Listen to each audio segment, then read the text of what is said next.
مبسوطة قوي ان انا هجرب البريشر كوكر بتاع AMT، لان الحمد لله كل الناس اللي اشترت حاجات AMT الفترة اللي فاتت بتبعت لي قد ايه ان هي عاجباها الحاجات وان هي مبسوطة بيها، ويبعتوا لي الاكل اللي بيعملوه فيها وقد ايه ان هما فعلا حاسين دفعوا فلوس في حاجة قيمة. فدي حاجة تبسطني وميرسي قوي على الثقة دي، لان دي ثقة مرعبة يعني.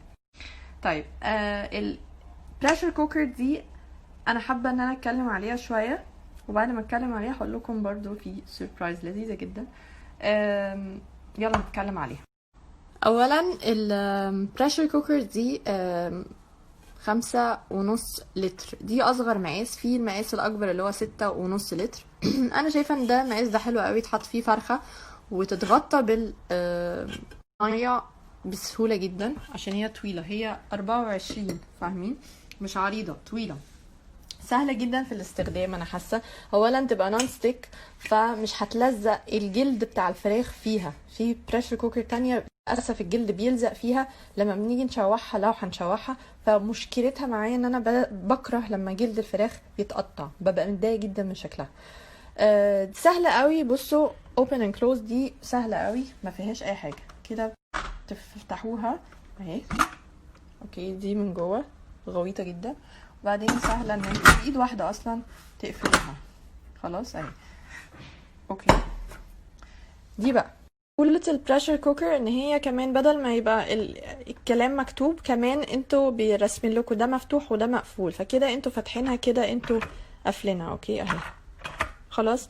عاملين هنا كمان السيشنز اللي موجودة، بيشرحوا لكم كل واحدة بتعمل ايه، وفي نفس الوقت هنا بيقولوا لكم position 1 مثلا for delicate foods such as vegetables, fruits و fish، اللي هو number 1 ده. خلاص. for your safety هقول لكم بسرعة ازاي ان احنا مثلا قررنا نعمل boiled chicken، اوكي.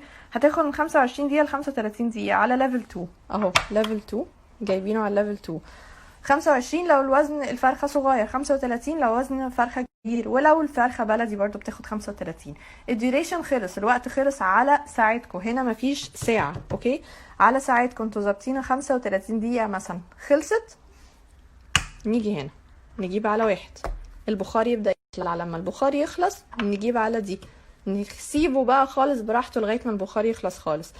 بعد كده نجيبه على 0. ليه هنجيبه على 0 بعد ما البخار يخلص خالص؟ عشان بيبقى لسه فيه شوية بخار تاني يقدر ان هو كله يطلع.